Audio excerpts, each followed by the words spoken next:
টানা ৩ দিনের ছুটিতে পর্যটকের সমাগম বেড়েছে মৌলভীবাজারেও। পর্যটক সমাগমের আরও তথ্য জানাতে এই মুহূর্তে মৌলভীবাজার থেকে যোগ দিচ্ছেন সহকর্মী তুহিনুর রশিদ।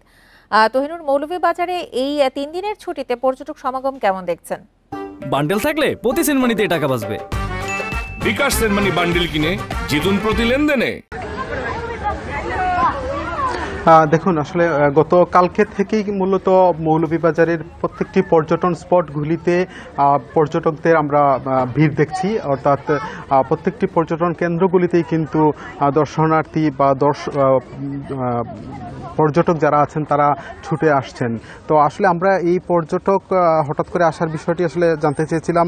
এখানকার যেসব পর্যটন শিল্প সংশ্লিষ্ট রয়েছেন তারা বলছেন যে গত ১ তারিখ অর্থাৎ যে শ্রমিক দিবস গেছে এবং আজকে শুক্র শনি এই ৩ দিনের যে টানা ছুটি পেয়েছেন সেই টানা ছুটির কারণেই কিন্তু এখানে প্রকৃতির টানেই কিন্তু এখানে পর্যটকরা ছুটে আসছেন। এবং তারা যেটি বলছিলেন যে গত কিছুদিন আগে ঈদ গেছে, ঈদের একটা লম্বা ছুটি ছিল এবং এই ঈদের লম্বা ছুটিতে কিন্তু প্রচুর পর্যটক এসেছিলেন মৌলভীবাজারে এবং এই পরপরই আবার এখানে ৩ দিনের একটি ছুটি পেয়েছেন, যার ফলে তারা কিন্তু ছুটে আসছেন।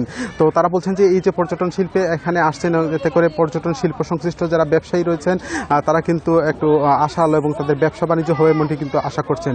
আর মৌলভীবাজারে যেটি হয় যে আসলে এখানে প্রকৃতি নির্ভর পর্যটন শিল্প, এখানে চা বাগান রয়েছে, ঝর্ণা রয়েছে, হাওর রয়েছে এবং নান্দনিক সৌন্দর্যের যেসব প্রাকৃতিক বন রয়েছে এগুলির টানেই কিন্তু এখানে দর্শনার্থীরা দেশের বিভিন্ন প্রান্ত থেকে ছুটে আসেন, তারা এখানে ঘুরেন। তো আসলে মৌলভীবাজারের যে প্রায় 50টির মতো দর্শনীয় স্থান রয়েছে এখানে ছড়িয়ে ছিটিয়ে মূলত এখানে পর্যটকরা তারা ঘুরেন, তারা আনন্দ উপভোগ করেন। তো আগামীকাল পর্যন্তই কিন্তু এখানে পর্যটকদের একটা ভিড় থাকবে এমনটাই কিন্তু আমরা জানতে পেরেছি পর্যটন শিল্প সংশ্লিষ্ট যারা আছেন তাদের মাধ্যমে। তো আসলে এই ছিল আসলে মৌলভীবাজারে আমার কাছ থেকে পর্যটন যে ব্যবসা কিংবা পর্যটন শিল্প যে বিষয়টি সেটি নিয়ে সর্বশেষ তথ্য।